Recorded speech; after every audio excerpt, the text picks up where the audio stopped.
정말로 어렵게 모셨습니다. 사실 저도 개인적으로 팬이어가지고 여러분 덕택에 오늘 생생하게 특강을 듣고요. 우리 이 김태류 교수님인데, 자, 우리 부산하고 인연이 있습니다, 여러분. 우리 김 교수님이 혹시 태어난 곳이 어딘지 아십니까? 부산입니다. 예.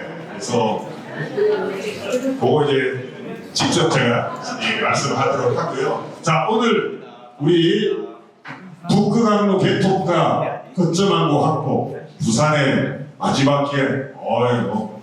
제목 자체가 와닿지 않습니까? 우리 서울대 김태류 명예교수님의 특강을 직접 들어보겠습니다. 교수님, 예.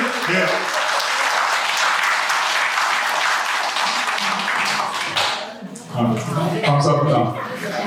제가 평소에 존경하는 이재성 위원장님께서 한번 여기 강원 오늘 모이시는데 와서 얘기를 하라 그래서 제가 오늘 서울에서 내려왔습니다.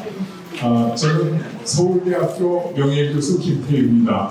저는 노무현 대통령님을 모시고 1년 동안 청와대에서 수석보좌관으로 근무하면서 그 당시에 우리나라를 4차 산업혁명을 성공시켜서 선진국을 만드는 노력을 하다가 완성을 하지는 못했습니다. 그래서 아쉽게 생각하고 있는데 아마 이재명 대통령께서 완성하시지 않을까 이런 기대를 가지고 있습니다.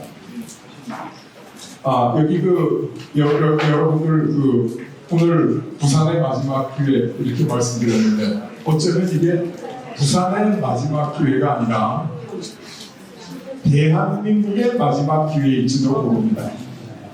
지금 우리나라가 여러 가지로 굉장히 어렵습니다. 우리가 느끼는 것보다 더 심각하다는 것이죠. 그래서 우리나라가 이러한 어려움으로부터 벗어날 수 있는 기회가 우리를 향해서 다가오고 있다. 그래서 제가 오늘 말씀드릴 내용이 우리가 지정학적 운명, 내후 외환, 그런데 우리한테 행운의 여신이 다가오고 있고 또 우리가 이제 이길 수 있는, 성공할 수 있는 방법이 있다. 이런 내용을 차례대로 말씀드리도록 하겠습니다. 여러분, 사람이 노력해서 극복하기 힘든 것은 운명이라 그러죠. 그걸 운명입니다. 우리 운명을 타고납니다. 좋은 운명을 뭐라고 부르냐면 축복이라고 합니다. 나쁜 운명을 저주라고 합니다. 그죠?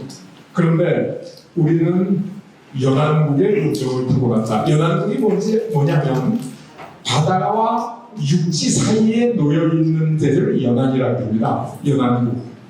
그런데 가만히 생각해보면 우리 머릿속에 임진왜란 모르는 것도 없으시잖아요. 병자호란 모르는 것도 없으시잖아요. 그게 다 우리가 외적의 치집을 받은 거 아닙니까? 아니 우리 조상님들은 손이 없어 발이 없어 왜 침략만 받지? 왜 이렇게 힘들게 사셨지? 좀 그런 생각 저도 했고 여러분도 했고 가슴 아프지 않습니까? 그런데 제가 이 문명사를 공부하면서 서유럽의 문명을 공부를 해보니까 요 중간에 프랑스라는 큰 나라가 있어요. 그리고 그 왼쪽에 영국이라는 섬나라가 있고 뒤쪽에 독일이라는 내륙 국가가 있어요. 그런데 프랑스는 국토가 50만 평방킬로미터야. 영국의 2배가 넘어요. 국토가. 그런데 프랑스는 땅이 좋아서 농사가 잘 돼가지고 인구가 3배 많았어요. 그런데 역사적으로 전쟁사에 이름이 있는 전쟁을 영국과 프랑스가 16번을 하는데 전쟁터가 다 프랑스예요. 그 얘기는 뭐죠? 영국이 침략했다는 거죠. 아니 그게 말이 되나? 나라는 반밖에 안 되고 인구는 3분의 1밖에 안 되는 조그만 영국이 어떻게 프랑스를 침략하지? 이상하지 않습니까? 그런데 그게 왜 그러냐면 영국은 섬나라라 모든 군대가 해군이에요. 바다에. 프랑스는 연안국이라 해군은 20%, 육군이 80%야. 그러니까 해군은 영국이 강하죠. 그러니까 영국이 쳐들어와서 조금 싸다 안 되고 돌아가고요. 근데 프랑스는 해군이 작아서 도보 해협을 건너서 영국으로 쳐들어갈 수가 없는 거예요. 그렇구나.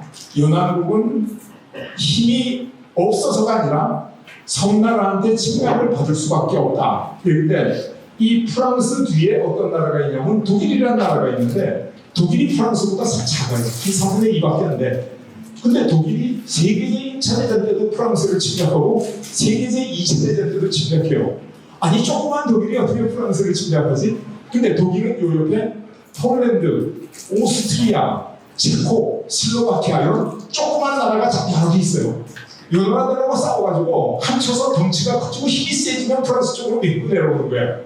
그러니까 바다와 육지 사이에 끼어있는 연안국은 섬나라하고 저 안쪽에 있는 내륙국의 침략을 받는 게 지정학적 운명이고 지정학적으로 나쁜 운명을 우리가 저주라고 부르는구나. 그런데 동북아시아에서 보면 일본이 섬나라고 우리가 연안국이죠. 뒤에는 중국이 있죠. 그런데 이 일본은 한국보다 훨씬 커. 그러니까 인진이었는데 일본군이 15만 명이 왔어요. 근데 그때 조선군이 몇 명 있었냐? 4만 8천 명 있었어요. 근데 4만 8천 명도 여진족을 막는다고 이 북방에 다 가지고 여긴 군대가 하나도 없어요. 그래서 도요토미 히데요시가 조선에 쳐들어가려고 밀정을 보냈어요. 야 가서 먼저 조선 들어가라. 조선군이 어딨나? 근데 밀정이 돌아와서 쓴 보고서가 있는데 지금도 그 말씀이에요. 뭐라고 쓰냐? 조선은 이상한 나라보다 군인이 없습니다. 가면 우리 땅입니다. 그만큼 군인이 적어되는 거예요. 인구도 적고 군인도 적고. 근데 일본은 섬나라니까 해군이 더 크니까. 그러니까 우리가 일본한테 침략을 받은 게 자랑할 일은 아니래도 부끄러워할 일은 아니다. 그런데 중국이라고 하는 건 어떠냐? 이게 한번 통일되면 엄청나게 커요. 지금 중국이 얼마나 크냐면 960만 평방킬로미터. 근데 유럽 대륙 전체가 지금 중국의 반만 해. 500만 평방킬로미터. 그러니까 이 중국이 한번 통일되면 독일의 10배, 20배 큰 나라가 돼. 그게 조선으로 밀고 내려오는 거예요. 그래서 연안국이라는 게 지정학적 저주구나. 우리 조상님들이 못나서 약해서가 아니라 지리적으로 불리한 위치에 있었기 때문에 침략을 받았구나 라는 사실을 제가 문명사를 연구하면서 깨닫게 됐죠.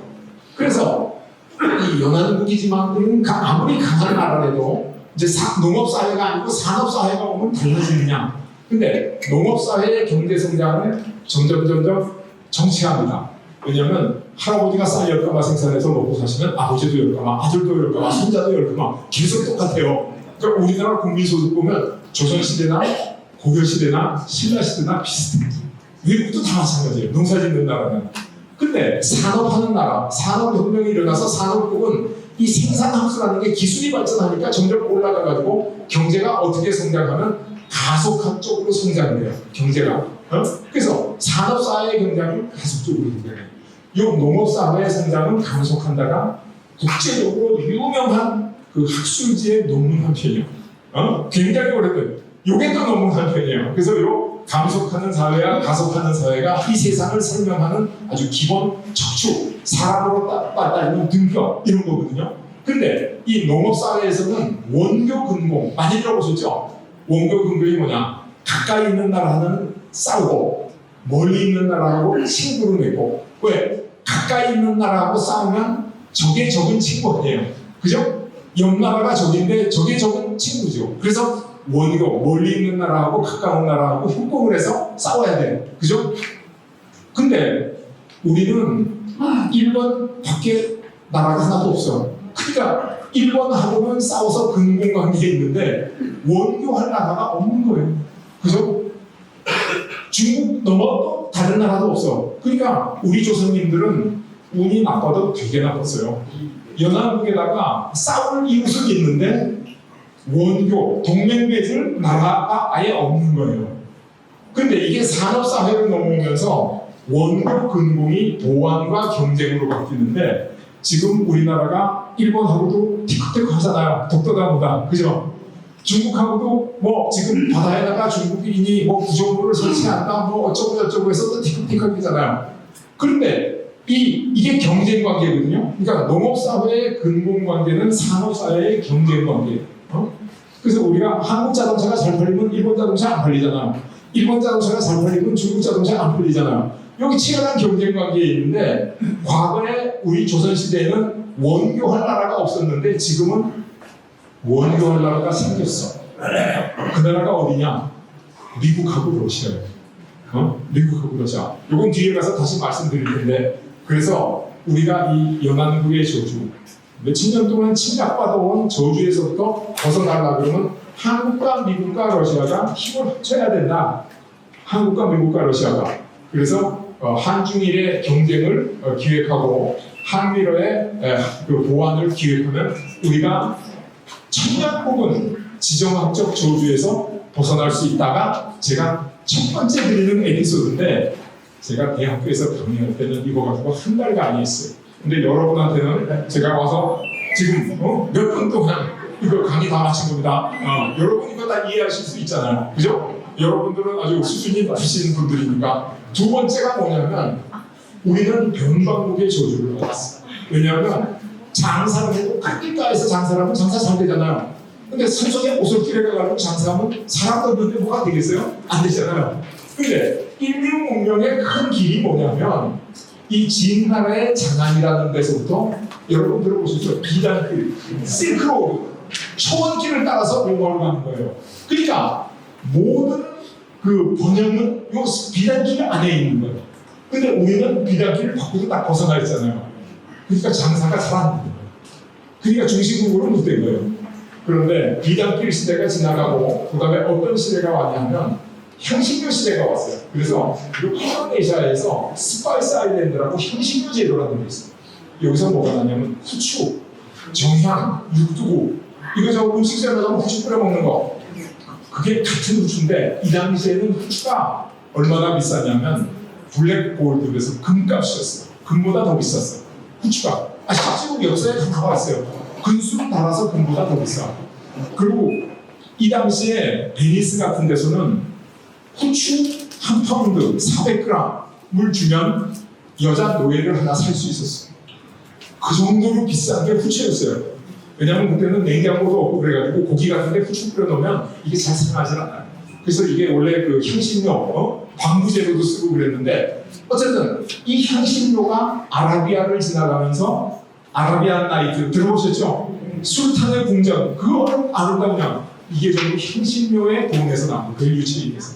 그리고 그 향신료가 알렉산드리아하고 그 콘스탄티노플에서 지중해로 넘어가면 베니스, 피렌체, 제노바 같은 그 지중해의 그 아름다운 천년제국 도시 국가들로 가는 거예요.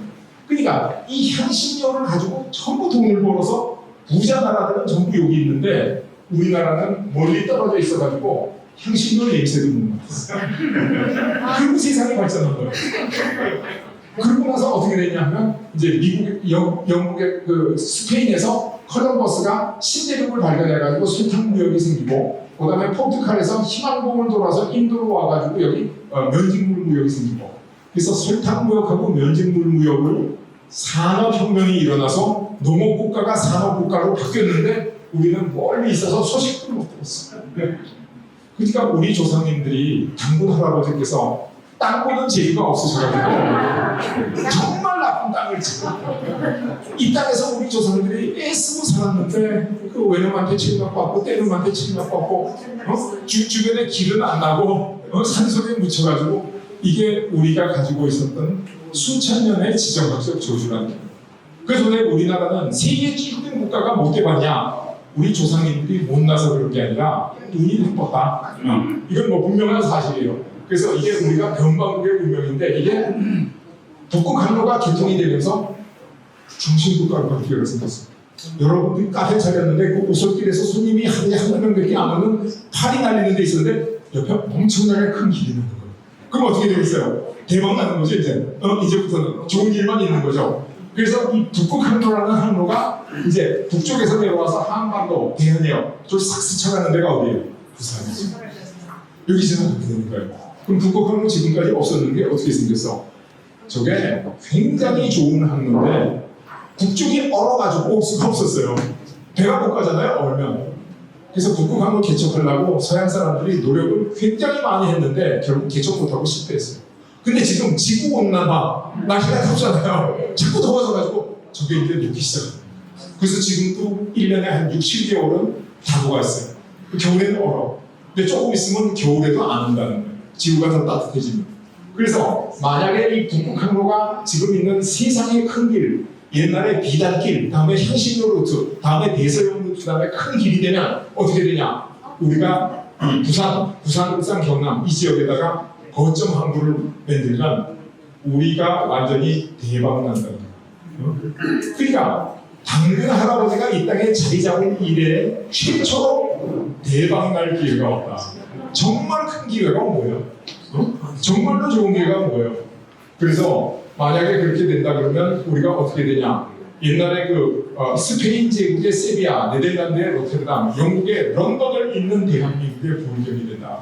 서울 아무것도 아니야. 저건 대한민국의 수도. 부산은 동아시아 전체의 수도가 됩니다.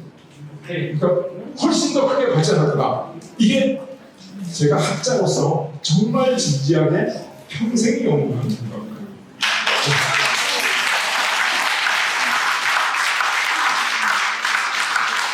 제가 부산에 왔다고 여러분 듣기 좋으시라고 그냥 하는 얘기가 아니에요. 이 책을 제가 5년 전에도 이 책을 썼어요. 10년 전에도 이 강의를 했어요. 그리고 이제 드디어 이재명 대통령이 나오셔가지고 이 북극 항로를 개척하겠다라고 선언하고 해양수산부를 지금 부산으로 옮기시는 거 아닙니까? 그죠? 네. 이거는 대한민국이 구분이 이제 크게 가기 시작하는 증거다. 아, 이거 정말 대단한 기회입니다. 근데 이제 지금 변방국의 저주에서 중심국의 축복으로 거듭나게 된다. 근데 이게 한미로의 합종을 해야 돼요. 왜냐하면 북극 항로가 위로 가면 전부 러시아의 영해예요. 그러니까 러시아하고 잘 지내지 않으면 그게 안 되죠. 근데 러시아가 돈이 없어. 그래서 그걸 개척을 못해. 기술도 없어서 개척을 못해. 누구 도움이 필요하냐? 미국 도움이 필요한 거예요. 그러니까 미국이 도와주고 러시아가 오케이 하면 완전히 우리 부산이 대박나는 거예요. 5천년 만에 엄청난 대박 나는 거예요. 그래서 북극 항로 개통을 선도하라, 부울경 거점 항로를 덮어라. 이게 이제 아주 천년 역사를 제가 말씀드렸는데 이 일부 전체의 결론이 뭐냐면 연안국의 저주에서부터 강소국의 축복으로 가려면 한미로의 합종으로 이 문제를 풀어내야 된다. 그래서 변방국의 저주에서 중시국의 축복으로 가려면 한미로의 합종으로 풀어내야 된다. 한국과 미국과 러시아가 손을 잡으면 우리나라가 세상의 중심국가가 되고 부산이 지구의 반을 지배하는 동아시아의 중심 도시가 된다는 겁니다. 그러면 여러분들 지금 사시는 집값이 몇 배 오르겠어요? 최소한 100배는 오를 것이죠. 엄청난 기회가 오는 거죠. 아, 정말 대단한 기회가 오는 거죠. 예. 자, 그런데 지금 우리나라 현실은 상당히 어렵습니다. 이 트럼프 시대 내부 일만 이렇게 얘기하는데 골드만삭스라는 세계적인 금융 그룹이 있어요. 좀 엄청난 그룹이에요. 세계적인 그룹인데 여기서 2007년에 예측을 해보니까 2050년이 되면 한국의 1인당 소득이 세계에서 미국 다음가는 2등이 될 것이다. 일본 지키고 중국 지키고 다 지키고 우리가 세계 2등 될 거다. 이렇게 발표했어요. 저 골드만삭스 저 보통 큰 그룹이 아닙니다. 우리 부산은행 금융지주의 한 100배 될 거예요. 규모가 엄청난 그룹에서 저렇게 나오고 있습니다. 그런데 2022년에 또 새로 냈는데 2075년이 되면 한국 경제가 세계에서 지금 12위거든요. 딱 두 개, 24위로 떨어지는 거예요. 그래서 어떻게 되냐? 필리핀, 베트남, 방글라데시, 태국보다도 더 떨어진다. 기가 막힌 노릇이죠. 여러분, 우리 대한민국이 베트남보다 뒤떨어진 나라가 되는 거 말이 됩니까? 말이 안 되잖아요. 필리핀보다 더 뒤떨어져요? 필리핀에서 한국으로 일하러 오는 게 아니라 한국 사람이 필리핀으로 일하러 가? 이게 말이 돼요? 근데 이렇게 예측을 한 거예요. 이거는 아주 객관적인 연구 결과입니다. 근데 실제로 보면 이 말이 꼭 틀린 말이 아니에요. 왜 그러냐?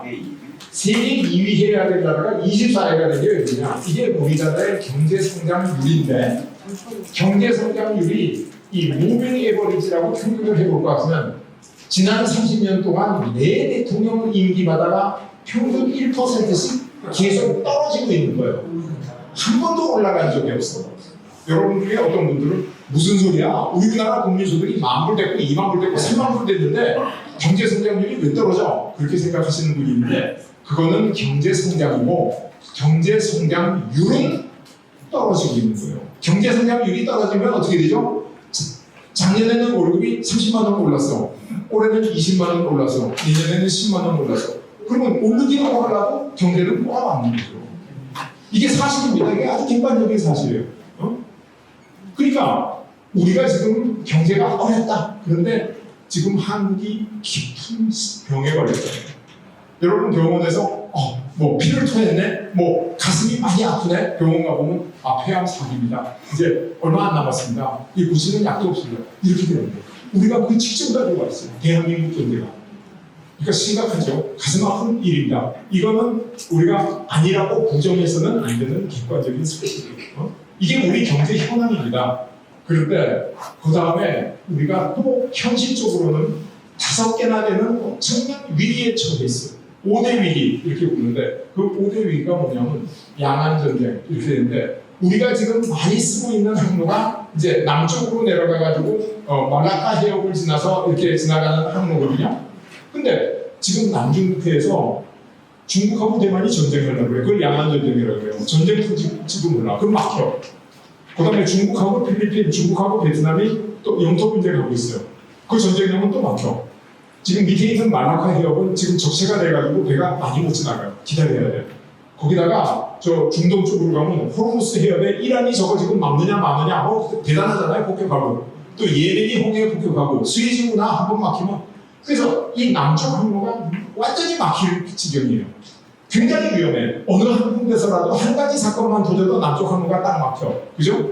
남쪽 항로가 막히면 어떻게 되냐? 그러면 만약에 중국하고 대만하고 전쟁을 하면 대만이 가장 큰 피해를 입고 한국이 두 번째로 피해를 입는 거예요. 아니 우리는 전쟁 안 하는데 왜 피해를 입어요? 말이 안 되잖아. 그 이유가 우리나라로 들어오는 석유가 전부 저 대만 해역을 통해서 들어오는데 그게 딱 막히면 수도 안 돌아요. 우리가 수출하는 물건이 대만 해역을 통해서 나가는데 그건 딱 막히면 수출도 안 돼요. 그러니까 어떤 사건이 터지든지 우리 경제는 엄청난 치명적인 그 위기를 맞이할 수밖에 없는 게 현재 있는 상황이라는 거예요. 현실적. 근데 여기 전쟁 나면 우리가 어떻게 대체할 방법이 있느냐? 없어요. 우리는 속수무책으로 당하는 거예요. 이게 뭐냐면 양안 전쟁, 이 스웨즈구나 항로가 막히는 데 대한 위기. 이 위험이 있는데 그럼 지금까지는 70년 잘 살았는데 왜 지금 와가지고 저거 어렵다 그래?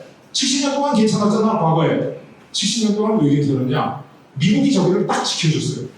미국이 왜 지켜줘? 우리가 이뻐서? 정말 그게 아니라 미국이 사우디아라비아에서 석유 사오려고 지킨 거예요. 그거를. 근데 미국에서 시민혁명이라는 게 일어나가지고 석유가 막 나와. 이제 안 사와도 돼. 그랬더니 트럼프가 나 안 지켜줄래? 네 돈 내고 지키고 싶으면. 그렇게 된 거예요. 그러니까 이게 지금 막히기 위기에 처했다는 거예요. 정말 위험해요. 이게 첫 번째 위기예요. 두 번째 위기가 뭐냐면 옛날에 일본 제국주의가 우리나라를 침략했잖아요. 2차 대전을 해가지고 그냥 일본을 박살내고 북쪽에는 소련군, 남쪽에는 미군이 들어가지고 일본군 무장을 딱 해제했어. 그리고 돌아갔어요. 돌아가고 뭘 선언했냐? 미국의 극동 방위선은 알류산 별도로부터 일본, 오키나와 필리핀을 포함한다. 이게 미국이 방위할 극동 방위선이다. 그 얘기는 뭐죠? 한국은 안 들어갔다는 거죠. 김일성이 그 얘기를 딱 들었어. 어떻게 됐어요? 미국이 안 지킨다 그러네? 지금이야. 그래가지고 한국전쟁이 터진 겁니다. 한국전쟁이. 무슨 말인지 아시겠죠? 한국전쟁이 딱 터지니까 우리나라 아수라장이 됐죠. 진짜 개판됐죠. 정말 지금 우크라이나는 저리 가요. 그때 정말 힘들었어요. 정말 힘들었는데 미국이 돌아왔어요. 그래서 사람들이 미군들이 한반도가 중요한데 여기 있지 않고 돌아가가지고 우리나라 전쟁이 나니까 다시 왔잖아. 와가지고 미국 사람 10만 명이 다쳤잖아. 3만 6천 명이 죽었잖아. 미국이 잘못한 거야. 미국은 한반도에서 철수 못해. 그렇게 얘기를 했는데 미국의 전략가들, 국제경제학자들, 또 한국전쟁 전문가, 특히 시카고 대학의 브루스 커밍스라는 아주 유명한 교수가 뭐라고 그러느냐. 미군이 한국전쟁 참전한 게 전략적 가치 때문이 아니다. 한국이 중요해서 온 게 아니라는 거예요. 그럼 왜 왔어? 말이 안 되잖아. 왜 왔냐면 1949년도에 소련이 원자폭탄을 핵실험에 성공했어요. 그때 미국밖에 원자탄이 없었거든. 근데 소련도 원자탄을 갖게 된 거예요. 그 다음에 중국이 장개석 정부가 몰려나고 전부 공산당이 됐어요. 그러니까 소련하고 중국하고 짜자꾸 해가지고 전 세계를 공산화시킬지 모른다. 그래서 온 거지 한국이 중요해서 온 게 아니야. 이건 사실이에요. 그러니까 지금 트럼프가 1기 대통령 할 때 한국에서 모든 철수 못한 거를 나는 후회한다. 그때 철수했어야 돼. 지금 철수하겠다.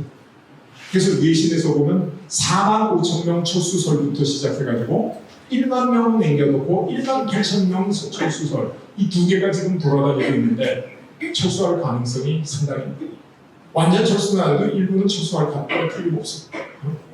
우리가 뭐 딴 데서 엄청 양보하지 않으면 주둔비 10배 내지 않으면 철수 못할 이유가 하나도 없어요. 트럼프가 1기 때 독일의 메르켈 총리하고 사이가 나쁘니까 독일에서 1만 명 빼버렸어요. 근데 지금 트럼프가 한국의 주한미군 일부 못 뺄 것 같아요? 뺍니다 얼마든지. 실제로 뺄지도 몰라요. 그럼 어떻게 되죠? 우리나라 위험해지죠. 당장은 위험하지 않더라도 외국 사람이 한국에 투자 안 하고 한국 주식 안 사고 한국 경제 나빠질 거예요.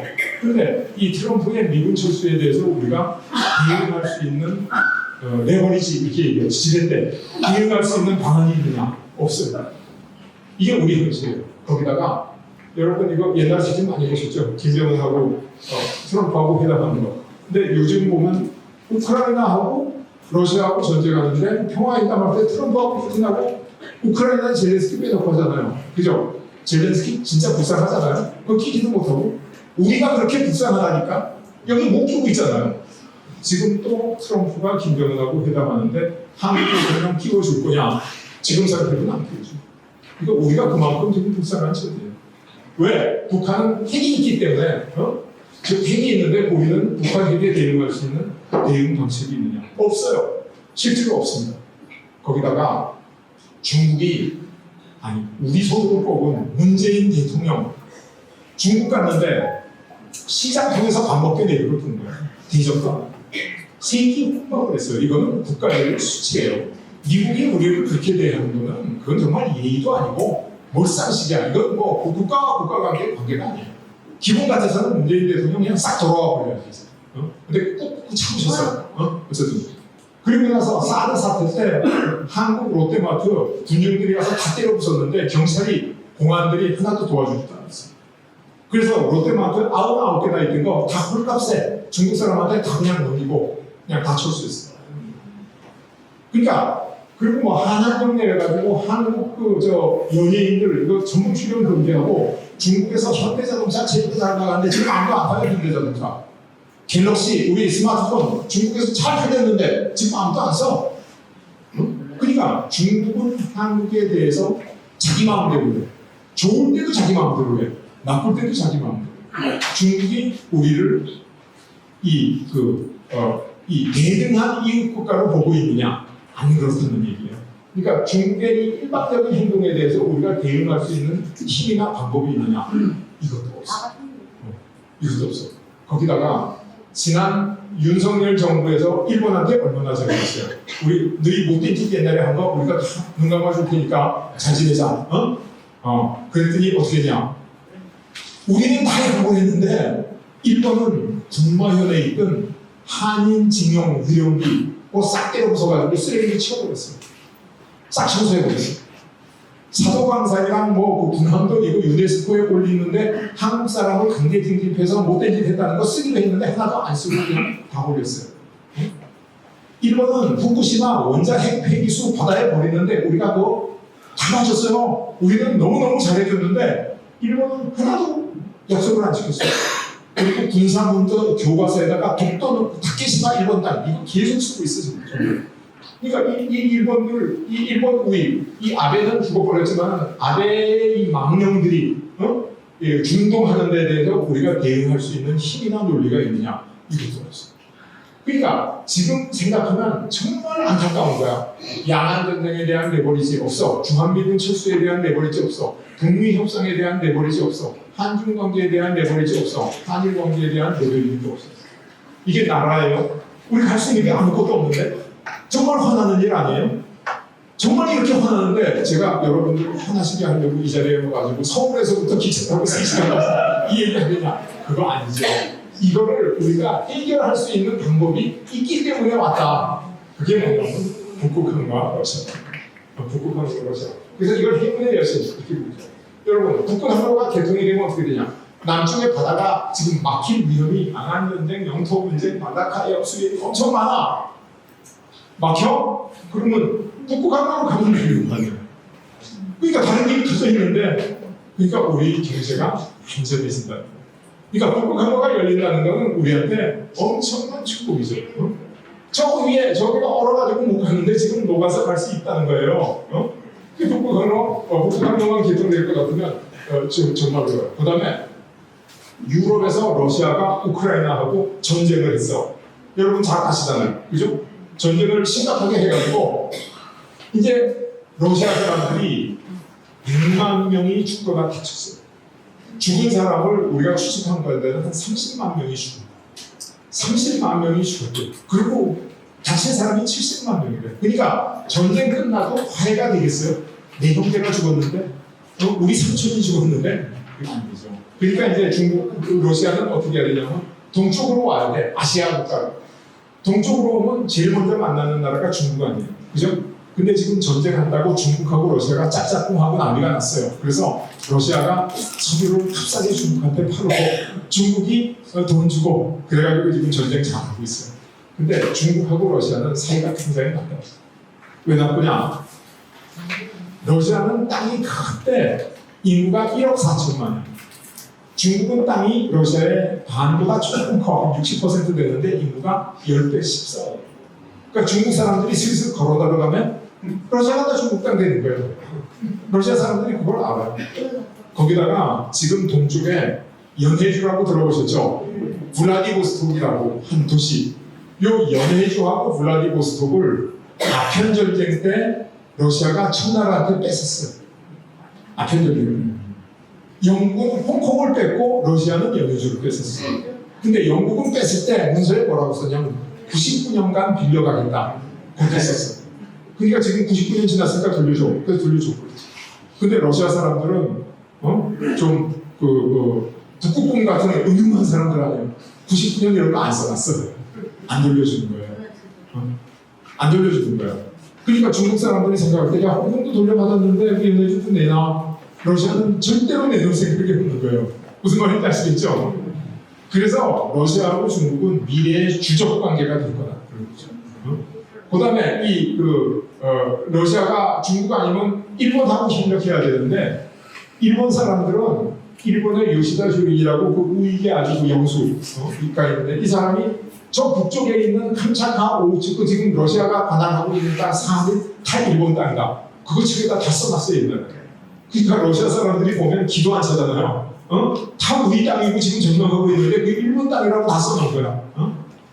그러니까 지금도 요 북방섬이라는데 요 몇 개 섬을, 4개 섬을 두고 러시아하고 일본이 우리 땅이다, 너희 땅이다 이러고 싸우고 있어요. 독도 문제처럼 싸우고 있어. 싸우고 있는데 아베 수상이 러시아하고 정상회담을 하기 전에 내가 이번에 푸틴을 만나가지고 잘 얘기해가지고 협상해서 북방섬 2개를 돌려받겠다라고 발표를 했어요. 그랬더니 푸틴이 어떻게 했냐?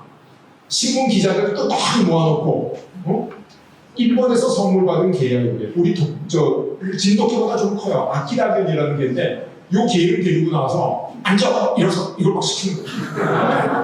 앉아 이러서. 그러면서 말로는 뭐라 그러냐? 이 개는 러시아와 일본의 우호를 상징하는 개고 러시아하고 일본 사이에는 영토 분쟁이 없다. 그 얘기는 섬 돌려달라고 말도 꺼내지 말라고 그래가지고 말도 못 꺼냈어. 이거 저 인터넷에 들어가면 요 동영상 다 있습니다. 앉아 일어서 시키는 거. 일본 사람이 보면 정말 참 모멸전에서 정말 수치스럽지. 그랬더니 마루야마 후카다라는 젊은 국회의원이 패기만만한 젊은 국회의원이 술을 먹고 화가 나고 러시아하고 전쟁해서 뺏어야 된다. 근데 신문 기자가 그걸 또 써버렸어. 그랬더니 러시아가 어떻게 했냐? 원자탄 떨어뜨리는 폭격기를 일본 상공에 띄웠어요. 원자탄은 안 싣고 갔지만은 원자탄 떨어뜨릴 수 있다 시위했는데 일본이 여기에 대해서 아무 찍소리도 못했어요. 그러니까 러시아하고 일본은 사이가 굉장히 나쁘고 미래에도 영토 분쟁이 있어요. 그래서 러시아는 어디를 좋아하냐? 우리 한국을 좋아하죠.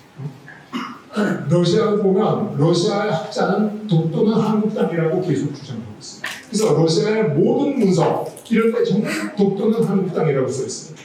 그러니까 독도가 한국 땅이라는 것을 가장 아주 국가적으로 지원해주고 있는 나라가 지구상에서 러시아예요. 다른 나라는 미국도 이만큼 지원해주지 않아요. 러시아하고 우크라이나하고 전쟁하죠. 우크라이나 지도에는 독도 전부 일본 땅이라고 써 있어요. 주 일본 우크라이나 대사가 야스쿠니 신사에 천대를 해요. 완전 친일파 투쟁이에요.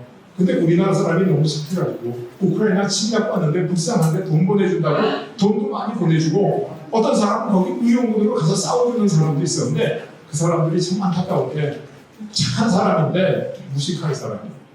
역사를 모르는 사람이에요. 그래서 러시아가 나쁜 나라 이렇게 사람들이 잘못을 그러는데 실제로 그렇잖아요. 이 러시아 대모대가 데모했는데 저 티켓에 뭐라고 써있냐면 북방선은 러시아 땅, 독도는 한국 땅 그렇게 써있어요. 독도 한국 땅이라고 데모해준 유일한 나라가 러시아예요. 거기다가 일본에서 한국 혼낸다고 우리나라 반도체 만드는 데 쓰는 불화수소 수출 금지하겠다 한번 그런 적 있어요. 그랬더니 러시아가 우리가 무제한 공급하겠다 그랬어요. 우리가 무제한 공급하겠다. 걔네 삼성 반도체에 있는 사람한테 그거 수입하면 되냐 그랬더니 수요가 좀 낮아가지고 조금 불순물이 많아서 못 쓴대. 그래서 수입은 실제로 안 했어요. 근데 어쨌든 마음은 고맙잖아요. 그리고 그 독도 상공에 러시아 항공기가 정보기가 들어온 것을 우리가 항의했더니 일본도 항의했어. 그 일본 땅이라고.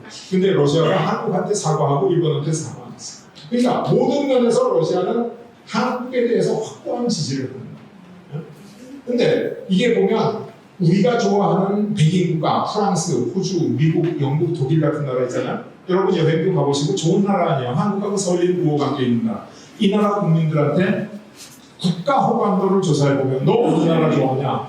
이 나라 국민들은 서유럽 국가들을 제일 좋아해요.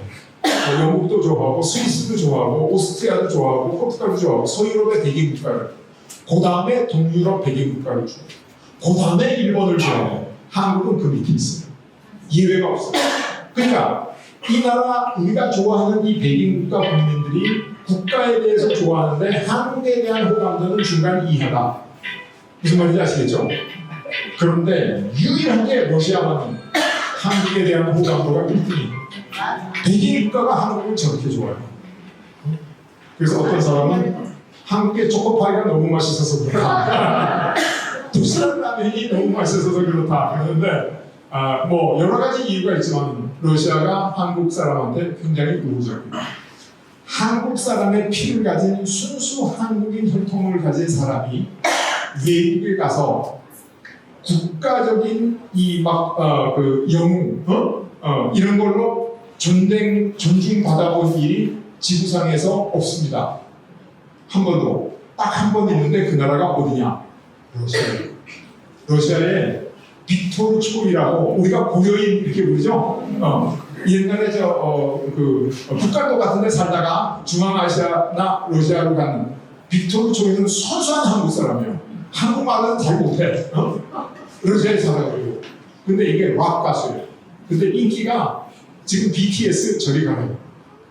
물론 오래됐어요. 20년 전에 죽었어요. 근데 그 지금도 러시아에 가면 빅토르 초이 추모제를 해. 빅토르 초이 추모제를. 러시아 사람들이 인종적으로 굉장히 열린 사람이에요. 제가 미국에서 학생 생활 5년, 교수 생활 5년, 10년을 있었거든요. 미국 사람들이 인종차별이 없느냐? 있어요. 많아. 겉으로는 괜찮아. 깊이 들어가면 인종차별이 있어요. 제가 대학교 교수를 했는데 제일 쫄던 교수 때는 한국 사람을 미국 사람보다 더 배우죠. 왜? 말 잘 듣고 일 잘하니까. 근데 높이 올라가면 어린 방풀을 수도 있어요. 높은 지기 못 올라가게 해요. 중간에 다 잘라버려요. 그게 백인들이에요. 근데 러시아 사람들은 뭐 러시아 정부에서 한국 사람이 많이 일하고 그런 거는 제가 잘 모르는데 러시아 사람은 다른 백인하고 달라요. 여러분 저 아메리카 대륙 그러면 북아메리카, 미국, 카나다가 있고 남아메리카, 브라질 이렇게 있잖아요. 남아메리카 대륙에 원래 원주민이 7,500만 명 살았어요. 7,500만 명. 어떻게 아냐고요? 거기에 잉카 제국, 마야 제국, 아제텍 제국, 그래서 3대 제국이 있고 제국에 우리 인구가 얼마다라고 써 있어.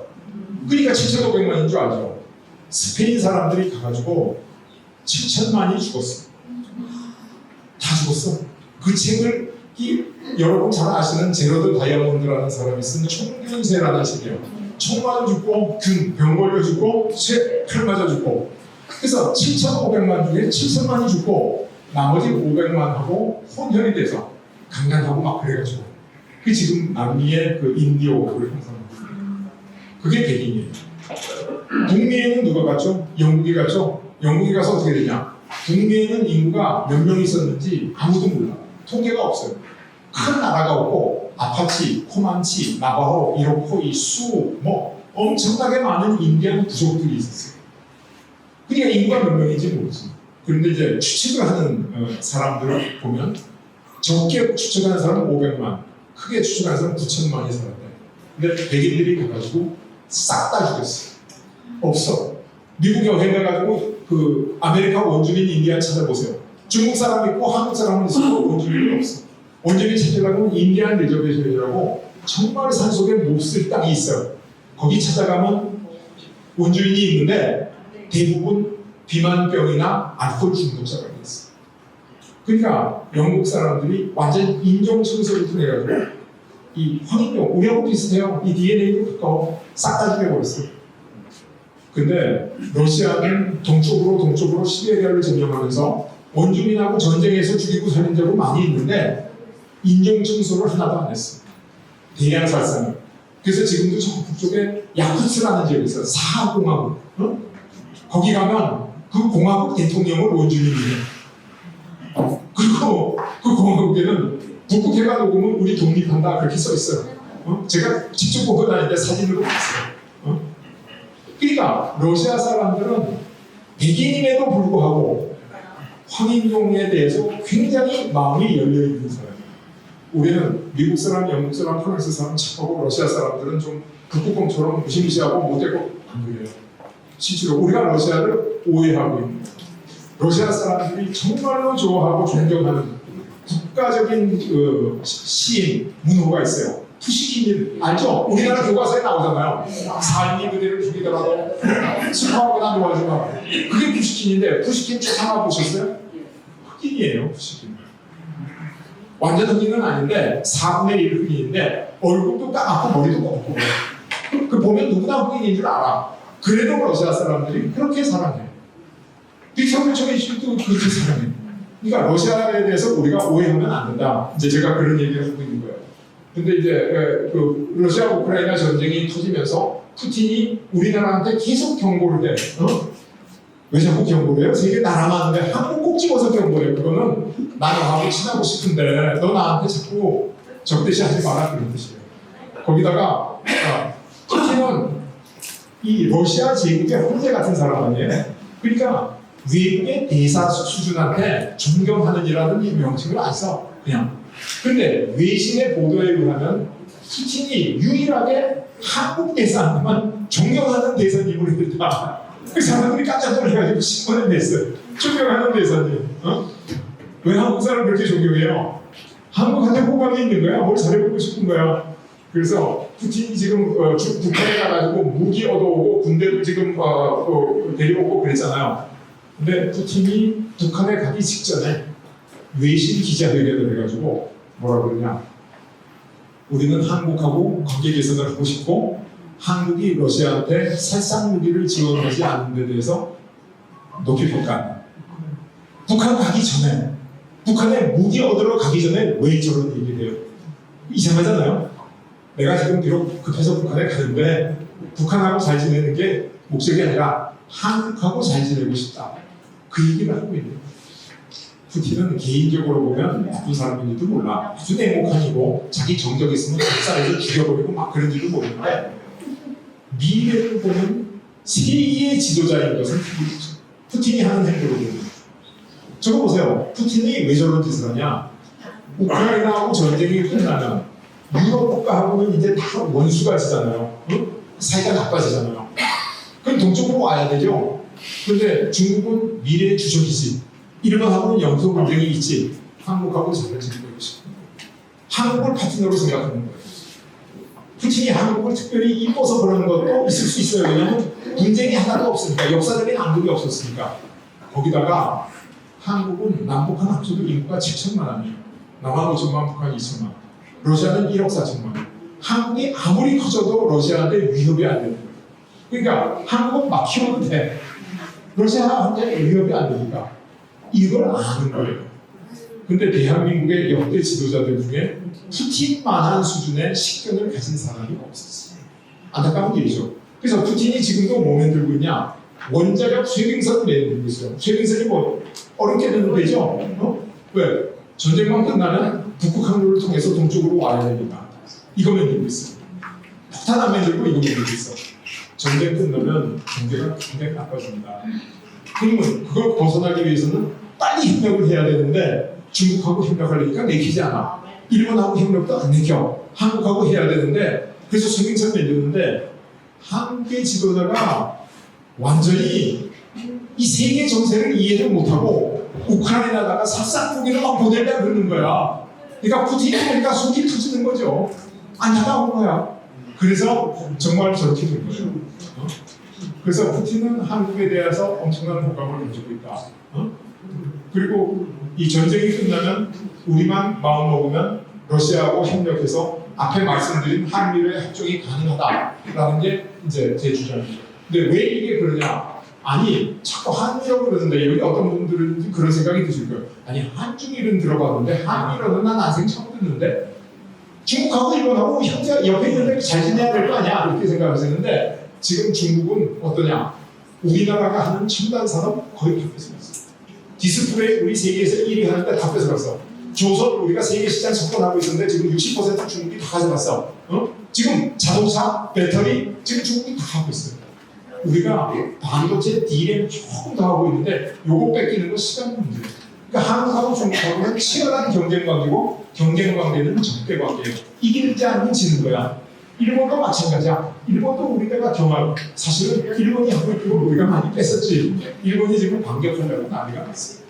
그러니까 한중일은 경쟁을 해야 되니까 적대 관계로 갈 수 있다. 그런데 여기에 비해서 한국하고 미국하고 러시아는 어떻게 되냐? 이 러시아는 국토가 엄청나게 커. 1,700만 평방킬로미터.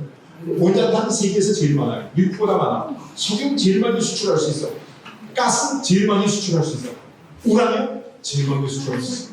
우리 원자력 발전소에서 나오는 저 전기요. 지금 러시아제 우라늄으로 가고 있어. 거기다가 곡식 제일 많이 수출할 수 있어. 생산량은 미국이 더 많은데 미국은 국내에서 많이 쓰는데 수출은 제일 많이 할 수 있어요. 우리는 러시아하고만 친하게지면 우리 필요한 거 다 있어요. 우리 필요한 거 다 갖고 있어요. 얼마나 좋아. 이게 눈이 좋고 매우 좋은 관계죠. 그래서 한국과 러시아 관계는 굉장히 좋은 관계고 한국한테 유리하다. 근데 여기 있는 분 중에 역사 공부 많이 하신 분이 옛날에 고종 황제를 아반파천들에서 러시아 공간에다가 데려다 놓고 러시아 사람들이 못된 짓 하려고 그런 거 아니야. 그거는 우리나라 역사 잘못 가르쳐줘요. 고종 황제가 명성황후가 일본 난민들한테 칼 맞아 죽고 나서 자기도 죽일지 모르니까 영국 공간, 프랑스 공간 이런 데다가 나 좀 숨겨줘 그랬는데 전부 다 거절했어요. 안 받아줬어요. 6번이나 요청했는데 러시아만 받아준 거예요. 그러니까 그때 조선이 힘이 워낙 없었으니까 창피한 일 아니에요. 일국의 황제가 목숨이 위험해가지고 나 좀 숨겨달라고 대사관을 찾아다니면서 근데도 다 안 받아줘요. 근데 러시아가 받아준 거예요. 그러니까 한러 관계는 굉장히 좋은 관계다. 거기다가 한미 관계 이거 뭐 미국이 군사력, 경제력, 산업技術력 세계에서 제일 씁니다. 영국이 세계를 지배할 때 뭐라고 했냐면 2+3 스탠다드 그래서 세계의 해군력이 2등 하는 나라하고 3등 하는 나라가 어느 날 연합해가지고 영국 쳐들어와도 박살낼 수 있을 정도로 영국의 해군을 키운다. 그거를 2+3 스탠다드라고 그러거든요. 근데 미국의 군사력은 2+10 스탠다드. 2등부터 10등까지 힘을 합쳐도 지금 미국한테 어림바 부러치고 있어요. 경제력은 말도 못해. 어떤 사람은 그러죠. 아, 여기 계신 분 중에 막 그 경제 열심히 보면, 아, 지금 중국 경제가 GDP가 미국의 70%까지 육박했대. 65%에서 70% 올라가서. 그럼 중국은 5% 성장하고, 미국은 2% 성장하고 중국이 꼭 앞서가네? 근데 그거는 숫자는 알아도 내용은 모르시는 거예요. 중국은 경제 전체가 미국을 앞서도 14억 인구를 먹이고, 입히고, 징고 나면 쓸 돈이 별로 없어요. 그래서 여기 계신 분들이 살아 숨쉬는 동안은 중국이 미국을 절대로 앞서지 못합니다. 미국이 그렇게 어마무시한 나라예요. 진짜 대단한 나라예요. 그리고 우리는 미국 덕을 굉장히 많이 봤어요. 한때 일본이 1980년대에 일본 경제가 발전해서 세계 10대 기업 중에 6개, 7개가 일본 기업이었고, 일본 자동차, 도요타, 닛산이 세계를 점령했고, 소니, 파나소닉이 다 점령했고, 그때 일본 잘 나갔어요. 그래서 일본의 동경도를 팔면 그거 가지고 미국 전체를 살 수 있었어요. 차고도 나왔어. 그런 시절이 있었는데 미국에서 레이건 대통령이 야 이거 외놈들 좀 손봐야 되겠는데, 그래서 전부 플라자 호텔에 불러 모아가지고 야 일본 너희만 잘 살는데 같이 잘 살아야지. 그래서 일본 예를 2배로 올렸어. 네가 일본 수출하던 자동차가 1만 불짜리가 2만 불 된 거야. 일본 수출하던 반도체 값이 2배 오른 거야. 그래서 논한 게 누군지 아세요? 현대자동차. 플라자 합의가 없었으면 현대자동차가 지금 수준의 반도 못 와요. 플라자 합의가 없었으면 삼성전자, 삼성반도체가 지금 수준의 반도 못 와. 그러니까 미국이 일본을 들여칠 때 우리가 반사 이익을 받는 거예요. 이건 또 객관적이고 엄연한 사실이에요. 그래서 우리는 미국 덕을 많이 보고 있었다. 거기다가 지금 트럼프가 1기 때 나와서 중국 때리기, 바이든이 이어서 중국 때리기, 다시 트럼프가 중국 때리기, 이거 지금 8년을 했거든요. 지금 9년째 하고 있거든요. 만약에 트럼프하고 바이든이 중국 때리기를 안 했으면 지금 어떻게 되냐? 한국 반도체 이미 중국한테 다 맥혔어요. 우리가 이만큼 버티고 있는 게 미국이 중국을 견제해 주는 거예요. 이게 이 문명사입니다. 그러니까 이런 사실을 모르는 사람들이 미국이 좋은가 중국이 좋은가 어느 편에 붙을까, 이건 착각 중에 엄청난 착각이다. 그래서 문명사를 깊이 알면 이런 패권의 비밀을 이제 투키디데스의 함정, 킨들버그의 함정 이렇게 부르는데, 이거 설명하면 이제 시간이 많이 없으니까 이걸 이제 쉽게 설명하면 2차 대전 후에 미국이 2차 대전 때 주적은 독일과 일본이었는데, 소련이 공산주의가 너무 커 나오니까 독일하고 일본을 부흥시켜가지고 소련을 박살을 냈죠. 그 다음에 일본이 경제가 너무 발전하니까 수출 자유규제하고 플라자 합의로 일본을 박살내고, 지금 중국이 너무 크니까 중국을 박살내려고 준비를 하고 있다. 요걸 제가 이제 이론적으로 정립한 게 뭐냐면, 미국이 세계에서 제일 센 나라예요. 근데 2차 대전 끝나고 소련이 커가지고 도전하잖아요. 그러면 1등하고 2등하고 싸우면 1등이 이길 수는 있는데 그래도 피를 많이 흘리고 이길 거 아니에요. 2등이 가만 안 있으니까. 근데 1등하고 3등이 힘을 합쳐서 2등을 치면 어떻게 해요? 무조건 이기죠. 힘도 안 들이고 있죠. 그래서 공산주의를 먼저 무너뜨렸어요. 그 다음에 일본이 도전하니까 미국이 한국하고 대만 반도체 이런 걸 모아가지고 일본을 협박하니까 일본이 푹싹 주저앉았어요. 그 다음에 지금 중국이 발전하니까 중국을 또 제3국가들하고 힘을 합쳐 치려고 합니다. 그러니까 미국 사람들이 굉장히 머리가 좋은 거예요. 자기가 힘이 제일 셀 때 2등하고 1대1로 안 싸우는 거야. 3등 시켜가지고 같이 치는 거야. 그러니까 1등하고 3등이 힘 합치면 2등한테 무조건 이기잖아요. 이게 미국의 패권 전략이에요. 그래서 저는 이걸 1+3 전략, 이걸 킨들버거의 함정 이렇게 부르는데, 그럼 우리는 어떻게 해야 될 거냐? 우리 위치는 3인줄 있어요. 우리 앞에 경쟁하는 나라가 EU하고 일본이에요. 치열하게 경쟁하는 나라. 우리를 뒤쫓으면서 경쟁하는 나라가 중국하고 개발도상국, 베트남 이런 나라인데, 지금 중국이 치고 나가가지고 지금 앞으로 가고 있습니다. 그러니까 우리의 앞에 있는 중국, 뒤에 있는 개도국이 우리하고 경쟁 상대, 근공의 상대. 그럼 적의 적은 친구 아니에요. 원교, 그죠? 그래서 앞으로 있는 적의 적이 미국이에요. 뒤로 있는 적의 적이 어디야? 러시아예요. 그래서 우리는 어떻게 해야 되냐면 1군하고 3군하고 5군의 힘을 합치면 2군하고 4군을 양쪽에서 경멸할 수 있습니다. 그럼 미국의 필승 전략이 1.3 전략이고 한국의 필승 전략이 1.35 전략이다. 요게 이제 제가 이 국제 전략을 풀어서 설명하는 기본 원리고 요거를 제가 책 속에 이제 열심히 쓰고 이제 해석을 하고 있습니다. 그래서 미국의 1.3 전략하고 한국의 1.35 전략이 딱 맞물려가지고 돌아가니까 우리는 지금 희망이 있다.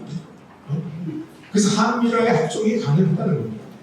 왜? 미국이 이익을 보니까 러시아가 이익을 보니까 우리하고 합종하는 거예요. 자기네 손해보면 절대 그러지 않죠. 그죠? 그래서 이제 한미라의 합종으로 이걸 해결해야 된다. 한국하고 이 문제가 아주 굉장히 중요하다. 이렇게 얘기하는데 우리가 그럼 어떻게 해야 되냐? 한미라의 합종을 하려면 이 북극 항로, 여기에 그 거점 항구인 이 부울경을 개발해야 되는데 여기 거점 항구 주려고 그러면 지금 중국의 상해가 부산의 2배가 넘는 거예요. 그리고 중국의 상해, 닝고, 샤먼, 선전 이거 다 합치면 우리 부산의 10배 정도의 능력을 갖고 있습니다. 그러니까 북극 항로가 열려도 거점 항로가 부산, 울산에 안 와. 중국은 다 넘어가게 돼 있어요. 그러면 우리가 어떻게 해야 되느냐? 중국하고 싸워서 우리 힘이 없어서 안 돼요. 근데 일본하고 미국이 거점 항구를 중국에 주기를 싫어요. 그래서 지금 유럽에서 EU라는 EU 유럽 연합을 만들었는데 프랑스에다가 EU의 수조를 두자 그랬더니 독일이 반대해요. 독일에 두자 그러니까 프랑스가 반대해. 그럼 어떡하냐? 야, 독일하고 프랑스 사이에 조그만 벨기에라는 나라가 있는데 거기 브뤼셀에다가 두자 이렇게 됩니다. 그러니까 중국의 거점 항구를 두는 걸 일본하고 미국이 반대하니까 우리나라의 이 부울경의 거점 항구가 될 수 있다. 그런데 일본하고 미국이 아무리 도와줘도 지금 상태로는 안 된다.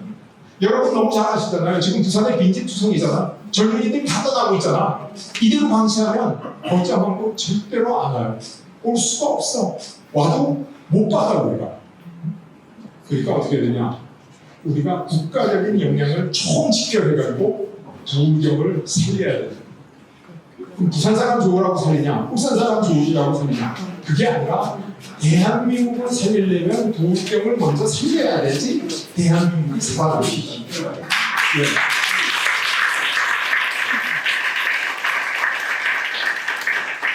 그래서 이 울산이 부울경이 살아나면 이게 영국의 런던을 뒤이는 세계적인 항구 도시로 클 수 있다. 그래서 부산, 울산 이걸 같이 살리려고 그러면 여기 있는 지금 저 포항, 그다음에 울산, 창원, 마산 전부 녹슬어가지고 지금 보철 덩어리를 건네가고 있어요. 저걸 같이 살려야 돼요. 부산이 큰 형님이 돼가지고 옆에 있는 동생들 전부 다 끼고 같이 나가는 거예요. 그래서 이 부울경 지역을 첨단 메가시티로 만들어야 돼요. 이걸 대통령께서 전폭적으로 지원해 주실 걸로 기대하고 또 정부가 도와줄 수 있도록 부산에서 먼저 역할을 해야 돼요. 우리는 아무것도 안 하고 있을 테니까 도와달라. 이게 말이 안 되잖아요. 그래서 이거를 이제 우리가 역할을 해야 된다. 이 말씀을 드리면서 그다음에 이제 그럼 부울경만 잘 살고 전라도는 못 살면 어떻게 하냐? 그렇지 않다는 거예요. 우리가 부울경이 발전하면 이 호남 남해안에 뭘 만들 수 있냐? 싱가포르 같은 금융 도시를 만들 수 있어요. 그다음에 홍콩하고 마카오 같은 도시를 또 만들 수 있어요. 그다음에 두바이의 항주메이라라는 여러분 아주 환상의 도시도 만들 수 있어요. 너무너무 좋은 위치예요. 이거 다 만들 수 있어요. 한반도 남단에. 그러면 우리나라의 국력이 지금의 한 4-5배 커지는 거예요. 그래서 이거를 제가 전체적으로 보면 서유럽이 중심이 된 브리타니카의 시대가 있었고 미국의 팍스 아메리카의 시대가 있는데 한반도 남단을 중심으로 해서 동시모델을 그려볼 것 같으면 어떻게 되냐? 한중일 세 나라만 합쳐도 지금 미국보다 큰 경제력이에요. 거기다가 인도 들어가면 지금 중국을 대체할 수 있는 경제력이 나옵니다. 그 다음에 이쪽에 있는 동남아시아, 이 동남아시아도 7억 인구가 지금 약진하고 있어요. 그 다음에 남쪽은 호주, 북쪽은 러시아. 그러면 이 동시몬이 뭐냐면 비행기로 8시간 이내에 갈 수 있는 거예요. 비행기로 8시간 이내에 가면 시차가 없어요. 8시간 넘으면 하루 시차가 생겨요. 그러니까 이 안에 80억 인구 중에서 45명이 이 중심의 수도가 된다는 거예요. 그래서 이거를 누가 선도해야 되냐? 우리 부산이 선도해서 부울경을 키우고 대한민국 남단을 키워가지고 이것을 인류 문명의 중심지로 발전시켜야 된다. 이제 제가 그런 주장을 하고 있어요.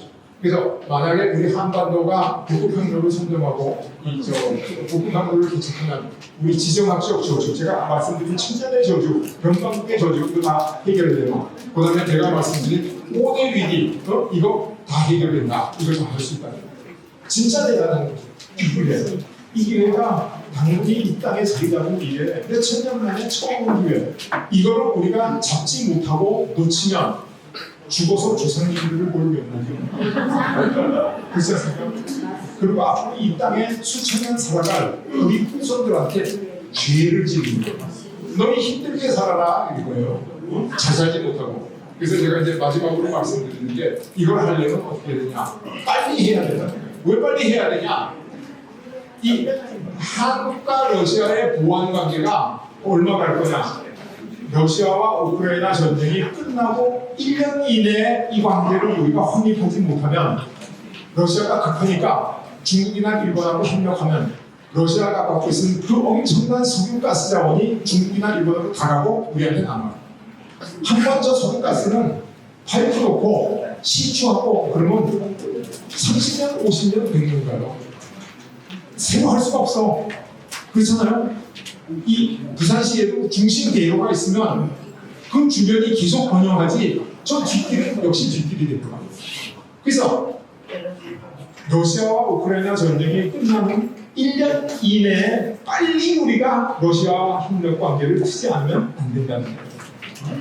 그 다음에 미국이 어떻게 하느냐, 한국과 미국의 협력이 CEO가 트럼프 임기를 전후해서 5년이라는 거예요. 왜 그러냐? 옛날에 플라자 합의 때 미국이 일본을 혼낸 거 말씀드렸죠? 혼냈는데 그 다음에 어떻게 했냐? 일본이 이제 미국한테 도전할 수 없는 나라가 되니까 일본을 우리보다 훨씬 더 대우를 잘해주고 있어. 왜? 미국한테 더 필요해. 그러니까 지금 트럼프도 중국을 그냥 콕 조여가지고 우리가 반사 이익을 얻을 수 있는 기회가 있는데 이제 중국이 미국한테 도전 의사가 딱 먹히고 나면 미국이 중국이 더 필요해져. 우린 천박대입니다. 그러니까 우리가 앞으로 짧게는 1년, 길게는 5년 이내에 이 기회를 완전히 잡지 못하면 우리는 또다시 이 저주, 지정학적 저주에 불안정하게 된다. 그래서 이 북극항로, 위로 있는 북극항로가 짧고 밑으로 있는 항로가 길죠. 그런데 제가 이제 말씀드린 게 비스마르크라는 독일의 이 사람이 행운의 여신이 다가왔을 때 그 옷자락을 놓치지 않고 잡아채는 것이 진정한 정치인의 임무다. 근데 지금 행운의 여신이 뭐예요? 북극항로죠. 다가왔을 때가 언제냐? 러시아 우크라이나 전쟁이 끝나고 미국이 와가지고 이 중국을 목을 조이려고 달려들고 있는 이때, 이때 행운의 여신의 옷자락을 바로 잡아치는 게 진짜 정치입니다. 그래서 지금 우리 이 중요한 시기에 대통령이라는 막중한 임무를 가진 이재명 대통령을 모시고 우리 또 이재성 위원장님이 열심히 뒷받침을 하셔가지고 이 북극항로를 완수해야 되는데 제가 이 얘기를 여러분 재미있게 엔터테인 하려고 이렇게 인터넷에 있는 그림 모아가지고 온 게 아니라 제가 이 얘기를 오늘 하기 위해서 일생을 바쳐서 10번의 저서를 썼어요. 이